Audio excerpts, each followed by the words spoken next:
Chapter 5. Contradiction between our life and our Christian conscience. There are many reasons why Christ's teaching is not understood.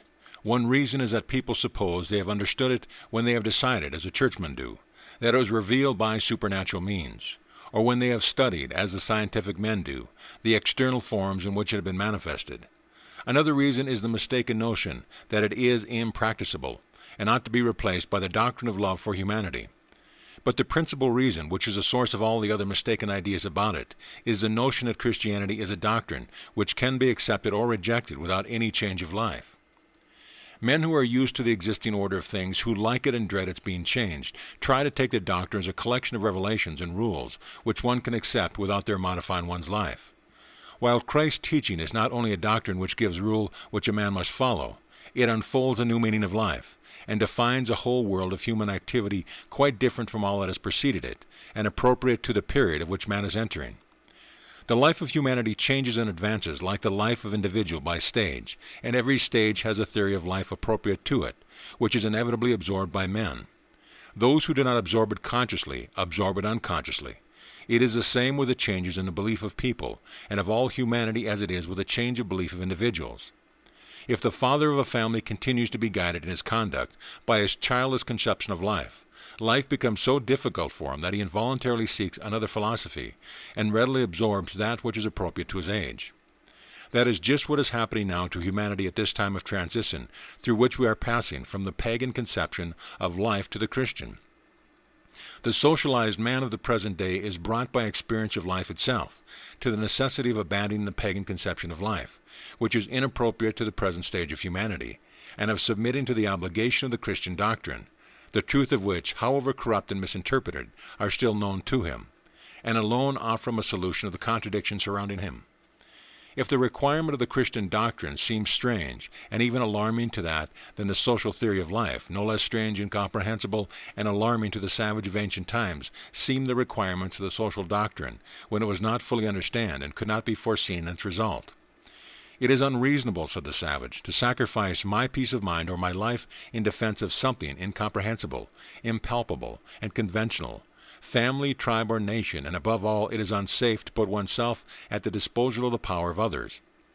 But the time came when the savage, on one hand, felt though vaguely the value of the social conception of life, and of its chief motor power, social censure, and social approbation, glory, and when on the other hand the difficulties of his personal life became so great that he could not continue to believe in the value of his old theory of life, then he accepted the social state theory of life and submitted to it. That is just what the man of the social theory of life is passing through now. It is unreasonable, says the socialized man, to sacrifice my welfare and that of my family and country in order to fulfill some higher law, which requires me to renounce my most natural and virtuous feeling of love of self, family, kindred, and of country, and above all, it is unsafe to part with the security of life afforded by the organization of government. But the time is coming when, on the one hand, the vague consciousness in his soul of the higher law, of love to God and his neighbor, and on the other hand, the suffering resulting from the contradiction of life will force the man to reject the social theory and to assimilate the new one prepared ready for him, which solves all the contradiction and removes all his suffering, the Christian theory of life. And this time has now come. We who thousands of years ago passed through the transition from the personal, animal view of life to the socialized view, imagined that the transition was an inevitable and natural one. But this transition, though we which have been passing for the last 1800 years, seems arbitrary, unnatural, and alarming. But we only fancy this because the first transition has been so fully completed that the practice attained by it became unconscious and instinctive in us, while the present transition is not yet over and we have to complete it consciously. It took ages, thousands of years, for the social conception of life to permeate men's consciousness. It went through various forms and has now passed into the region of the instinctive, though inheritance, education, and habit. And therefore it seems natural to us. But 5,000 years ago it seemed as unnatural and alarming to men as the Christian doctrine in its true sense seems today. We think today that the requirements of the Christian doctrine of universal brotherhood, suppression of national distinctions, abolition of private property, and the strange injunction of non-resistance to evil by force demand what is impossible. But it was just the same thousands of years ago with every social or even family duty, such as the duty of parents to support their children, of the young to maintain the old, of fidelity in marriage. Still more strange and even unreasonable seem the state duties of submitting to the appointed authority and paying taxes and fighting in defense of the country and so on. All such requirements seem simple, comprehensible, and natural to us today, and we see nothing mysterious or alarming in them. But 3,000 or 5,000 years ago they seemed to require what was impossible.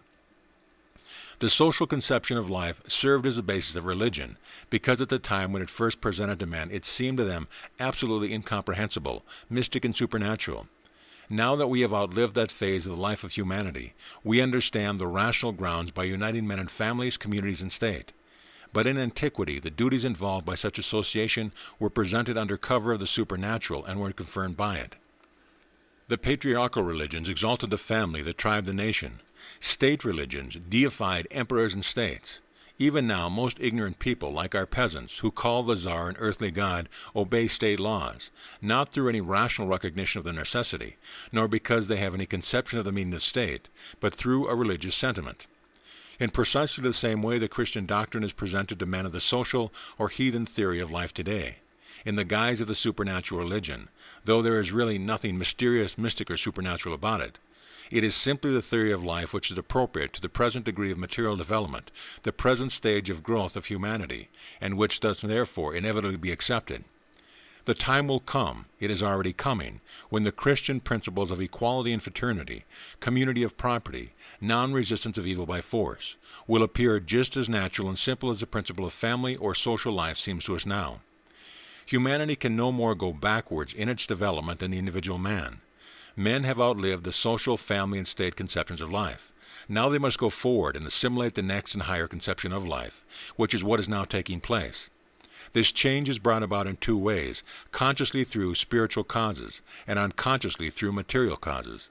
Just as the individual man very rarely changes his way of life at the dictates of his reason alone, but generally continues to live as before, in spite of the new interests and aims revealed to him by his reason, and only alters his way of living when it has become absolutely opposed to his conscience, and consequently intolerable to him.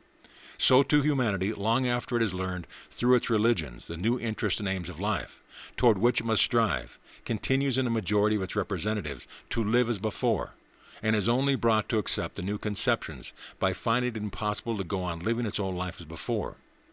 Though the need of a change of life is preached by the religious leaders and recognized and realized by the most intelligent men, the majority, in spite of their reverential attitude to their leaders, that is, their faith in their teaching, continue to be guided by the old theory of life in their present complex existence, as though the father of a family, knowing how he ought to behave at his age, yet still continues through habit and thoughtlessness to live in the same childish ways as he did in boyhood. That is just what is happening in the transition of humanity from one stage to another, through which we are now passing. Humanity has outgrown its social stage and has entered upon a new period. It recognized the doctrine which ought to be made the basis of life in its new period. But through inertia it continues to keep up the old forms of life. From this inconsistency between the new conception of life and practical life follows a whole succession of contradictions and sufferings which embitter our life and necessitate its alteration. One need only compare the practice of life with the theory of it, to be dismayed at the glaring antagonism between our conditions of life and our conscience. Our whole life is in flat contradiction with all we know, and with all we regard as necessary and right. This contradiction runs through everything in economic life and political life, and in international life. As though they had forgotten what we knew and put away for a time the principles we believe in. We cannot help still believing in them, because they are the only foundation we have as a basis of our life. And we do the very opposite of all that our conscience and our common sense requires of us. We are guided in economical, political, and international questions by the principles which were appropriate to men of 3,000 or 5,000 years ago, though they are directly opposed to our conscience and to the conditions of life in which we are placed today. It was very well for the man of ancient times to live in a society based on the division of mankind into masters and slaves, because he believed that such a distinction was decreed by God and must always exist. But is such a belief possible in these days? The man of antiquity could believe he had the right to enjoy the good things of this world at the expense of the other men, and to keep them in misery for generations, since he believed that men came from different origins, were based or noble in blood, children of Ham or of Japhet. The greatest sages of the world, the teachers of humanity, Plato and Aristotle, justified the existence of slaves, and demonstrated the lawfulness of slavery. And even 3 centuries ago, the men who described an imaginary society of the future, utopia, could not conceive of it without slaves. Men of ancient and medieval times believed firmly that men are not equal, that the only true men are Persians or Greeks, Romans, or Franks. But we cannot believe that now, and people who sacrifice themselves for the principles of aristocracy and of patriotism to duty don't believe and can't believe what they assert. We all know and cannot help knowing, even though we may never have heard the idea clearly expressed, may never have read of it, and may never have put it into words, still through unconsciously imbibing the Christian sentiment that are in the air. With our whole heart we know and cannot escape knowing the fundamental truth of the Christian doctrine, that we are all sons of one Father. Wherever we may live and whatever language we may speak, we are all brothers and are subject to the same law of love implanted by our common Father in our hearts. Whatever the opinions and degree of education of a man of today, whatever his shade of liberalism, whatever his school of philosophy or of science or of economics, however ignorant or superstitious you may be, every man of the present day knows that all men have an equal right to life and the good things of life, and that one set of people are no better nor worse than another, that all are equal. Everyone knows this beyond doubt. Everyone feels it in his own being. Yet at the same time, everyone sees all around him the division of men into 2 castes, the one laboring, oppressed, poor, and suffering, the other idle, oppressing, luxurious, and profligate. And everyone not only sees this, but voluntarily or involuntarily, in one way or another, he takes part in maintaining this distinction, which his conscience condemns. And he cannot help suffering from the consciousness of this contradiction and a share in it. Whether he be master or slave, the man of today cannot help constantly feeling the painful opposition between his conscious and actual life, and the miseries resulting in it. The toiling masses, the immense majority of mankind, who are suffering under the incessant, meaningless, and hopeless toil and privation in which their whole life is swallowed up, still find their keenest suffering in the glaring contrast between what is and what ought to be, according to all the beliefs held by themselves, and those who have brought them to that condition and keep them in it. They know that they are in slavery and condemned to privation and darkness to minister to the lust of the minority who keep them down. They know it and say so plainly, and this knowledge increases their suffering and constitutes its bitterest sting.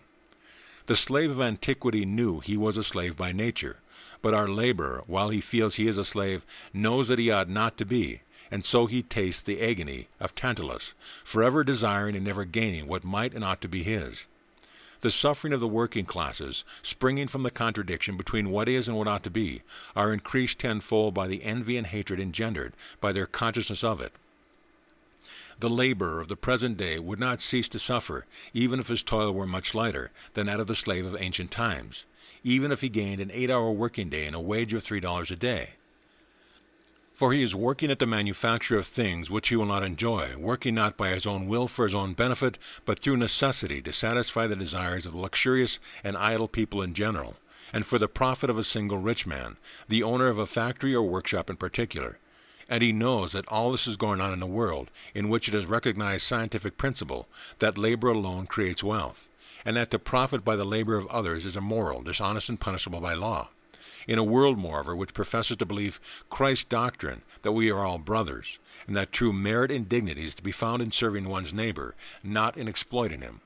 All this he knows, and he cannot but suffer keenly from the sharp contrast between what is and what ought to be. According to all principles, according to all I know and what everyone professes, the workman says to himself, I ought to be free, equal to everyone else and loved, and I am a slave, humiliated and hated. And he too is filled with hatred and tries to find means to escape from his position, to shake off the enemy who is overriding him, and to oppress him in turn. People say workmen have no business to try to become capitalists, the poor to try to put themselves in the place of the rich. That is a mistake. The workingmen and the poor would be wrong if they tried to do so in a world in which slaves and masters were regarded as different species created by God. But they are living in a world which professes the faith of the gospel, that all are like sons of God and so brothers and equal. And however men may try to conceal it, one of the first conditions of Christian life is love, not in words but in deed. The man of the so-called educated classes lives in still more glaring inconsistency and suffering.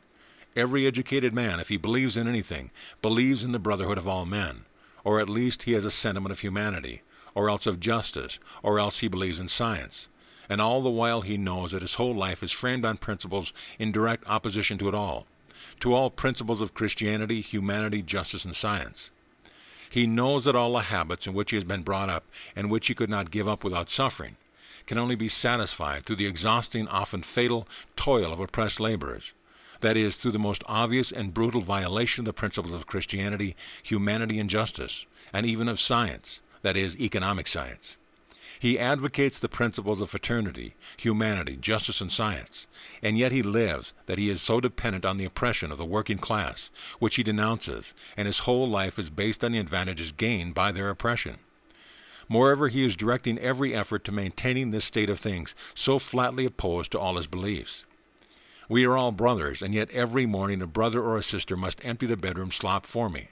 We are all brothers, but every morning I must have a cigar, a sweetmeat, and ice, and such things, which my brother and sisters have been wasting their health in manufacturing, and I enjoy these things and demand them. We are all brothers, yet I live by working in a bank or mercantile house or shop at making all goods dear for my brothers. We are all brothers, but I live on a salary paid me by prosecuting, judging, and condemning the thief or the prostitute, whose existence the whole tenor of my life tends to bring out, and who I know ought not to be punished but reformed. We are all brothers, but I live on a salary I gain by collecting taxes from needy laborers to be spent on the luxuries of the rich and the idle. We are all brothers, but I take a stipend for preaching a false Christian religion, which I do not myself believe in which only seeks to hinder men from understanding true Christianity. I take a stipend as a priest or bishop for deceiving men in a matter of the greatest importance of all. We are all brothers, but I will not give the poor the benefit of my educational, medical, or literary labors except the money. We are all brothers, yet I take a salary for being ready to commit murder, for teaching men to murder, or making firearms, gunpowder, or fortifications. The whole life of the upper classes is a constant inconsistency.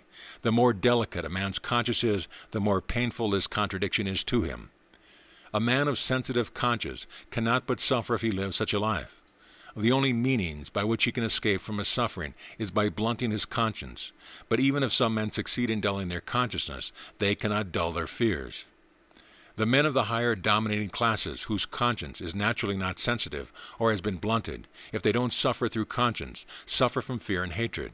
They are bound to suffer. They know all the hatred of them existing, and inevitably existing in the working class. They are aware that the working class know that they are deceived and exploited, and that they are beginning to organize themselves to shake off oppression and revenge themselves of their oppressors. The higher classes see the unions, the strike, the May Day celebration, and feel a calamity that is threatening them, and their terror passes in an instinct of self-defense and hatred. They know that if for one instant they are worsted in the struggle with their oppressed slaves, they will perish, because the slaves are exasperated, and their exasperation is growing more intense with every day of oppression. The oppressors, even if they wished to do so, could not make an end to opposition. They know that they themselves will perish directly. They even relax the harshness of their oppression, and they do not relax it, in spite of all their pretended care for the welfare of the working classes, for the 8-hour day, for regulation of the labor of miners and of women, for saving banks and pensions. All that is a humbug, or else simply anxiety to keep the slave fit to do his work. But the slave is still a slave, and the master who cannot live without a slave is less disposed to set him free than ever. The attitude of the ruling classes to the laborers is that of a man who has felled his adversary to the earth and holds him down, not so much because he wants to hold him down, as because he knows that if he let him go even for a second, he would himself be stabbed. For his adversary is infuriated and has a knife in his hand, and therefore, whether the conscience is a tender or reverse, our rich men cannot enjoy the wealth they have filched from the poor as the ancients did, who believed in their right to it. The whole life and all their enjoyment are embittered either by the stings of conscience or by terror. So much for the economic contradiction. The political contradiction is even more striking. All men are brought up to the habit of obeying the laws of the state before everything. The whole existence of modern times is defined by law. A man marries and is divorced, educates his children, and even in many countries professes his religious faith in accordance with the law. What about the law, then, which defines our whose existence? Do men believe in it? Do they regard it as good? Not at all. In a majority of cases, people of the present time do not believe in the justice of the law. They despise it, but still they obey it. It was very well for the men of ancient world to observe their laws. They firmly believed that their law, it was generally of a religious character, was the only just law, which everyone ought to obey. But is it so with us? We know and we cannot help knowing that the law of our country is not the one eternal law, but that is only one of the many laws of different countries which are equally imperfect, often obviously wrong and unjust, and are criticized from every point of view in the newspapers. The Jew might well obey his laws, since he had not the slightest doubt that God had written them with his finger. The Roman, too, might well obey the laws which he thought had been dictated by the nymph Egeria. Men might well observe the laws if they believed that the czars who made them were God's anointed, or even if they taught that they were the work of the assemblies of lawgivers, who had the power and desire to make them as good as possible. But we all know how our laws are made. We have all been beyond the scenes. We know that they are the product of covetousness, trickery, and party struggles, that there is not and cannot be any real justice in them. And so modern men cannot believe that obedience to civic or political laws can satisfy the demands of the reason or of human nature.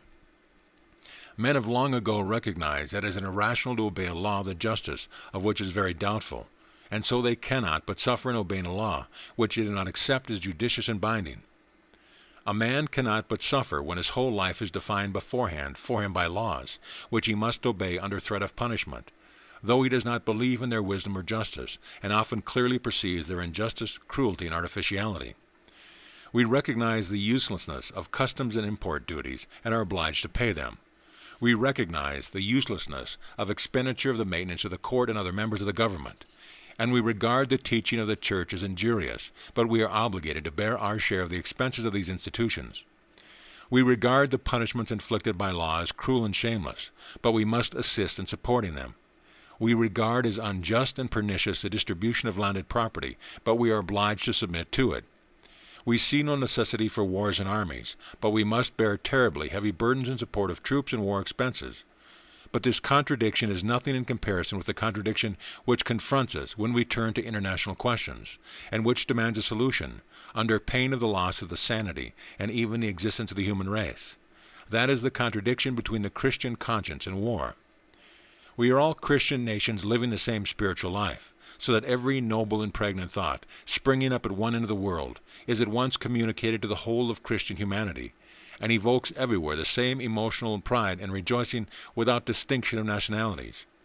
We who love thinkers, philanthropists, poets, and scientific men of foreign origin, and are as proud of the exploits of Father Damien as he was one of ourselves, we who have a simple love for men of foreign nationalities, Frenchmen, Germans, Americans, and Englishmen, who respect their qualities, are glad to meet them and make them so warmly welcome, cannot regard war with them as anything heroic. We can't even imagine without horror the possibility of a disagreement between these people and ourselves which would call for reciprocal murder. Yet we are all bound to take a hand in the slaughter, which is bound to come to pass, not tomorrow, not today. It was very well for the Jew, the Greek, and the Roman to defend the independence of his nation by murder, for he piously believed that his people was the only true, fine, and good people dear to God, and all the rest were Philistines, barbarians. Men of medieval times, even up to the end of the last and beginning of this century, might continue to hold this belief. But however much we work upon ourselves, we cannot believe it, and this contradiction for men of the present day has become so full of horror that without its solution life is no longer possible. We live in a time which is full of inconsistencies. Writes Count Komorowski, the professor of international law, in his learned treatise. The press of all countries is continually expressing the universal desire for peace and the general sense of its necessity for all nations. Representatives of governments, private persons, and official organs say the same thing. It is repeated in parliamentary debates, diplomatic correspondence, and even in state treaties. At the same time, governments are increasing the strength of their armies every year, levying fresh taxes, raising loans, and leaving as a bequest to future generation the duty of repairing the blunders of the senseless policy of the present. What a striking contrast between words and deeds. Of course, governments will plead in justification of these measures that all their expenditure in armament are exclusively for purposes of defense. But it remains a mystery to every disinterested man whence they can expect attacks if all the great powers are single-hearted in their policy, in pursuing nothing but self-defense. In reality, it looks as if each of the great powers were every instant participating and anticipating an attack on the part of others. And this results in a general feeling of insecurity and superhuman efforts on the part of each government to increase their forces beyond those of the other powers. Such a competition of itself increases the danger of war. Nations cannot endure the constant increase of armies for long, and sooner or later they will prefer war to all the disadvantages of their present position and the constant menace of war. Then the most trifling pretext will be sufficient to throw the whole of Europe into the fire of universal war. And it is a mistaken idea that such a crisis might deliver us from the political and economic troubles that are crushing us. The experience of the wars of latter year teaches us that every war has only intensified national hatreds, made military burdens more crushing and insupportable, and rendered the political and economical grievous and insoluble. Modern Europe keeps under arms an active army of 9 million of men, wrote Enrico Ferri, besides 15 million on reserve with an outlay of 400 million francs per annum. By continual increase of the armed forces, the sources of social and individual prosperity are paralyzed, and the state of the modern world may be compared to that of a man who condemns himself to wasting from lack of nutrition in order to provide himself with arms, thereby losing the strength to use the arms he provides, under the weight of which he will at last succumb. Charles Booth, in his paper read in London before the Association for the Reform and Codification of the Law of Nations, says the same thing. After referring to the same number, 9 million of the active army and 15 million of reserve, and the enormous expenditure of governments on the support and arming of the forces, he said, "These figures represent only a small part of the real cost. Besides the recognized expenditure of the war budget of the various nations, we ought also take into account the enormous loss to society involved in withdrawing from it such an immense number of its most vigorous men, who are taken from industrial pursuits and every kind of labor, as well as the enormous interest in the sums expended on military preparations without any return. The inevitable result of this expenditure on war and preparation for war is a continually growing national debt. The greater number of loans raised by the government of Europe were with a view to war. Their total sum amounted to 400 million sterling, and these debts are increasing every year." The same Professor Komorowski says in another place, "We live in troubled times. Everywhere we hear complaints of the depression of trade and manufacture, and the wretchedness of the economic position generally, the miserable conditions of existence of the working class, and the universal impoverishment of the masses. But in spite of this, governments in their efforts to maintain their independence rush to the greatest extreme of senselessness. New taxes and duties are being devised everywhere, and the financial oppression of the nation knows no limits. If we glance at the budgets of the states of Europe for the last 100 years, what strikes us most of all is their rapid and continually growing increase. How can we explain this extraordinary phenomena, which sooner or later threatens all of us with inevitable bankruptcy? It is caused beyond dispute by the expenditure for the maintenance of armaments, which swallows up a third and even a half of all the expenditure of European states. And the most melancholy thing is that one can foresee no limit to this augmentation of the budget and to the impoverishment of the masses.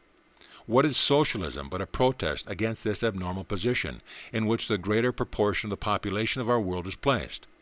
We are ruining ourselves, says Frederick Passy in a letter read before the last Congress of Universal Peace in London. We are ruining ourselves in order to be able to take part in the senseless wars of the future, or to pay the interest on debts we have incurred by the senseless and criminal wars of the past. We are dying of hunger so as to secure the means of killing each other. Speaking later on the way this subject is looked at in France, he said, "We believe that, 100 years after the Declaration of the Rights of Man and of Citizens, the time has come to recognize the rights of nation and to renounce at once and forever all these undertakings based on fraud and force, which under the name of conquest are veritable crimes against humanity, and which, whatever the vanity of monarchs and the pride of nations may think of them, only weaken even those who are triumphant over them."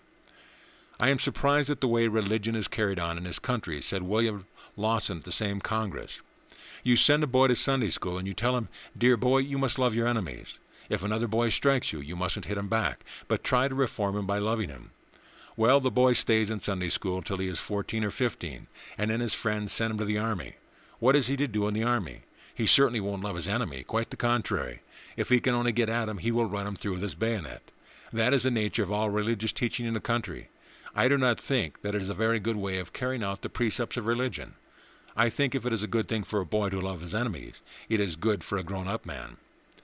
There are in Europe 28 million of men under arms, said Wilson, to decide disputes, not by discussion, but by murdering one another. That is the accepted method for deciding disputes among Christian nations. The method is, at the same time, very expensive, for according to the statistics I have read, the nations of Europe spent in the year 1872 150 million sterling on preparation for deciding disputes by means of murder. It seems to me, therefore, that in such a state of things one or two alternatives must be admitted. Either Christianity is a failure, or those who have undertaken to expound it have failed in doing so. Until our warriors are disarmed and our armies disbanded, they have not the right to call ourselves a Christian nation.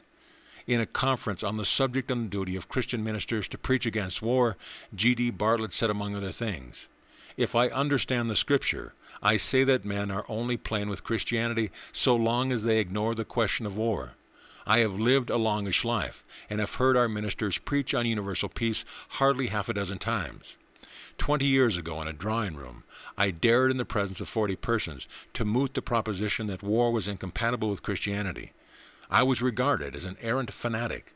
The idea that we could get on without war was regarded as unmitigated weakness and folly." The Christian priest, De Fournay, has expressed himself in the same spirit. "One of the first precepts of the eternal law inscribed in the conscience of all men," says the Abbé de Fournay, "is the prohibition of taking the life or shedding the blood of a fellow creature without sufficient cause, without being forced into the necessity of it.